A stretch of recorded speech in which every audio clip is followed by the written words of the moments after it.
on essaye de prouver cet encadrement de l'intégrale. L'idée, ça va être d'encadrer l'intégrande d'abord, donc cette quantité-là, pour t entre 0 et 1, et ensuite d'utiliser la croissance de l'intégrale. Alors pour avoir 1 sur n plus 1, si on a l'habitude, 1 sur n plus 1, c'est l'intégrale entre 0 et 1 de t puissance n. Donc on va essayer ici d'encadrer ça par 0 et par t puissance n. Alors voyons voir si ça fonctionne. Donc pour tout t sur l'intervalle d'intégration, c'est-à-dire 0, 1, bon déjà bien sûr ça c'est positif. Sûrement que là j'ai envie de commencer par dire que 1 sur 1 plus t carré est plus petit que 1 et est positif. Et en multipliant par t puissance n qui est positif, on obtient ceci.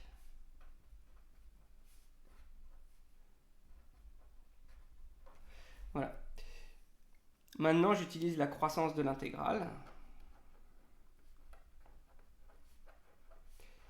Puisque j'intègre de 0 à 1, donc j'ai bien le droit à la croissance de l'intégrale, parce que j'intègre bien de gauche à droite.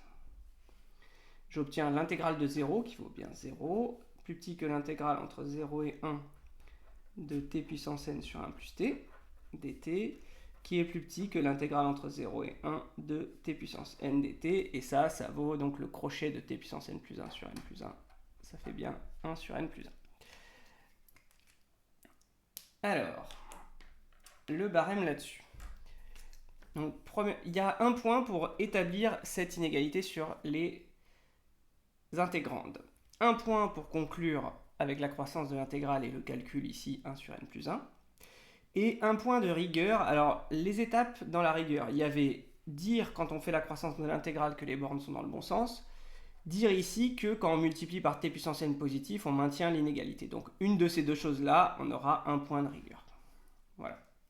Donc si vous en avez au moins un des deux, vous pouvez compter un point de rigueur là-dessus. Et 0 si vous n'avez dit ni ceci, ni cela. 3 points en tout donc.